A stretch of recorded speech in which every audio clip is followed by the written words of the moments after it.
တည်ခံခွင့်ဘုရားကိုတကယ်ချစ်တဲ့အကြောင်းကိုပြောတတ်ခြင်းမပြောတတ်ခြင်းတဲ့ပြောခြင်းတဲ့နှလုံးသားကိုအခွင့်ပေးတဲ့နေရာဖြစ်တယ်။ဘာကြောင့်လဲဆိုတော့ဘုရားကတကယ်သူသားမင်းအားလုံးကိုလေကြီးထွားစေခြင်းတယ်။ဝိနည်းမှာကြီးထွားစေခြင်းတယ်ပြီးလို့ရှိတော့တကယ်ပဲတိဆောက်တဲ့နေရာမှာလည်းဘုရားကျောင်းကလည်းကျန်တဲ့နေရာတဲ့ဘုရားကျောင်းတော့တိဆောက်တဲ့နေရာပို့ပြီးတော့ကောင်းတာဖြစ်တယ်။ပြီးလို့ရှိတော့တင်ယူတဲ့နေရာဝဲပြောပေါ့နော်ဘုရားကျောင်းမှာကတကယ်ပဲတင်ယူဆုံးတင်လို့ကောင်းဆုံးနေရာဖြစ်တယ်။သို့တော့ကြောင့်ဒီတကယ်ချင်းတွေဆွဲခေါ်ရအောင်နော်လမ်းပြောရအောင်တကယ်ဖိတ်ခေါ်ရအောင်ကျွန်တော်တို့ရောက်တဲ့နေရာတိုင်းမှာဘုရားမြတ်တာကိုကြားပြောရအောင်ကျွန်တော်ဆိုလို့ရှိရင်ဒါအစိမကောင်းပြတာတစ်ခုရှိတယ်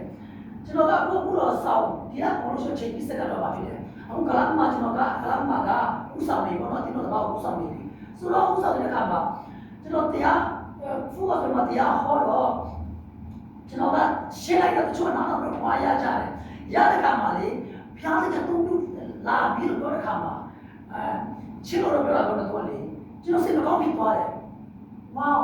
ကျွန်တော်စိတ်ပေါ်ရောက်မှသူကလေဒီလားဘုရားကတုံ့ပြန်လာပြီးတော့ပြောတာနောက်တစ်ချိန်ကျတော့လမ်းပြီးမှသူကတော့ဝင်လာခဲ့တဲ့စာသူပြရတာလေပြောချင်တာကလေဟိုလိုစိတ်မကောင်းဖြစ်တဲ့ဆိုတာကတော့လို့ဟိုလိုပြောတော့ဘူးပြောချင်တာကလေတကယ်တော့ကျွန်တော်ဘုရားကိုဆက်ဆိုတာကတော့ကျွန်တော်စိတ်ပေါ်မှာတရားနဲ့ပေါ့ဟောရမှာမဟုတ်ပဲနဲ့ဟိုပြောလဲလမ်းပြီးမှကျွန်တော်တကယ်ပဲလို့ရှာခဲ့ရရတယ်လူတွေဆွဲပေါ်ခဲ့ရရတယ်လူတွေနိုးစော်ခဲ့ရရတယ်ပေးကမ်းခဲ့ရတယ်ဘုရားလည်းဘုရားကတုံ့ပြန်ခြင်းပဲဆိုတော့သိစေချင်တာ